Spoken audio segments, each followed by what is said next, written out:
കഴിഞ്ഞ 10 വർഷമായി കേന്ദ്രം ഭരിക്കുന്ന ബി.ജെ.പിക്ക് വേണ്ടി കള്ളക്കളികൾ കളിച്ചുകൊണ്ടിരുന്ന എസ്.ബി.ഐയെ പൂട്ടിയ സുപ്രീം കോടതിക്ക് കൊടുക്കണം വലിയൊരു കയ്യടി. പലിശ ഇനത്തിലും മറ്റും സാധാരണക്കാരനെ പിഴിയുന്ന എസ്.ബി.ഐ മറുവശത്ത് ബി.ജെ.പിയോട് ഉദാര മനസ്സോടെയാണ് പ്രതികരിച്ചത്. ബി.ജെ.പി വെറും രാഷ്ട്രീയ പാർട്ടിയാണെന്ന് ഉൾക്കൊള്ളാതെ ഒരു വൻകിട കോർപ്പറേറ്റുകളെ കൈകാര്യം ചെയ്യുന്നത് പോലെയാണ് എസ്.ബി.ഐ ഇടപെട്ടതും നാളിതുവരെ സംരക്ഷിച്ചു പോന്നതും. കേന്ദ്രം ഭരിക്കുന്ന പാർട്ടി എന്ന നിലയിൽ ഒരു താല്പര്യം ഉണ്ടാകുന്നത് സ്വാഭാവികമാണ്. എന്നാൽ ഇവിടെ അതിനുമപ്പുറം വിധേയത്വമാണ് എസ്.ബി.ഐയിൽ നിന്നും ഉണ്ടായിട്ടുള്ളത്.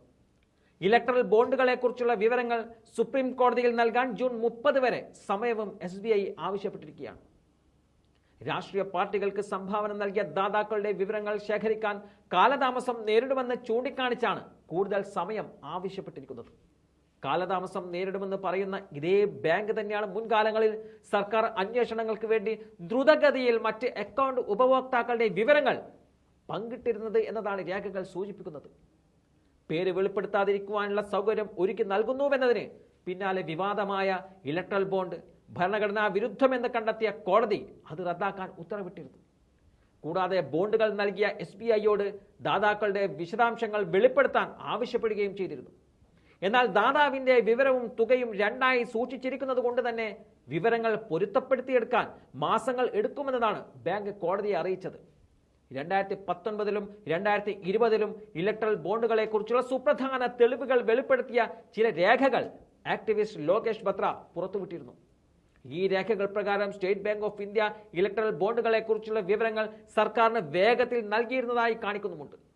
ചിലപ്പോൾ 48 മണിക്കൂറിനുള്ളിൽ സർക്കാരിലേക്കുള്ള ഇലക്ട്രൽ ബോണ്ടുകളിൽ ബാങ്ക് മറുപടി നൽകിയിട്ടുമുണ്ട്. അതേ ബാങ്ക് തന്നെയാണ് ബി.ജെ.പിക്ക് വേണ്ടി സുപ്രീം കോടതിയിൽ നാടകം കളിച്ചുകൊണ്ടിരിക്കുന്നത്. 48 മണിക്കൂറിനുള്ളിൽ രാജ്യത്തെമ്പാടുമുള്ള ഇലക്ട്രൽ ബോണ്ടുകളെ കുറിച്ചുള്ള വിവരങ്ങൾ എസ്.ബി.ഐ വേഗത്തിൽ ശേഖരിച്ചതായി രേഖകൾ വ്യക്തമാക്കുന്നുണ്ട്.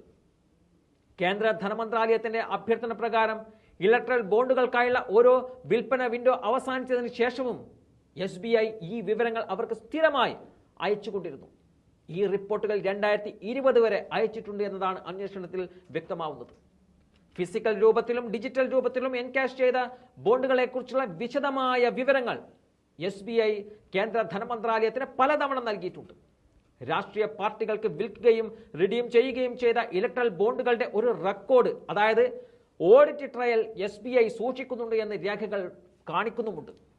ഓരോ ബോണ്ടിലും ഒരു സീരിയൽ നമ്പർ ഉപയോഗിച്ചാണ് അതിനെ തിരിച്ചറിയുന്നത്. 2018-ൽ കേന്ദ്ര സർക്കാർ ഇലക്ട്രൽ ബോണ്ട് പദ്ധതി ആരംഭിച്ചപ്പോൾ ഒരു സീരിയൽ നമ്പർ വേണമെന്ന് ബാങ്ക് ആവശ്യപ്പെട്ടിരുന്നു. ഇലക്ട്രൽ ബോണ്ടുകളെ കുറിച്ചുള്ള വിവരങ്ങൾ കേന്ദ്ര സർക്കാരിന് വേഗത്തിൽ നൽകിയ ബാങ്ക് ദാതാക്കളുടെ ഡാറ്റയും ബോണ്ടുകൾ സ്വീകരിച്ച രാഷ്ട്രീയ പാർട്ടികളുടെ ഡാറ്റയും വേറിട്ട് സംഭരിച്ചിട്ടുണ്ട് എന്ന് കോടതിയെ അറിയിച്ചിട്ടുണ്ട്. ആവശ്യപ്പെട്ട വിവരങ്ങൾ നൽകുന്നതിൽ കാലതാമസം വരുത്തുവാനാണ് എസ്.ബി.ഐ കോടതിയിൽ വിശദീകരണം നൽകുന്നതെന്നും ഇപ്പോൾ തെളിഞ്ഞിരിക്കുകയാണ്.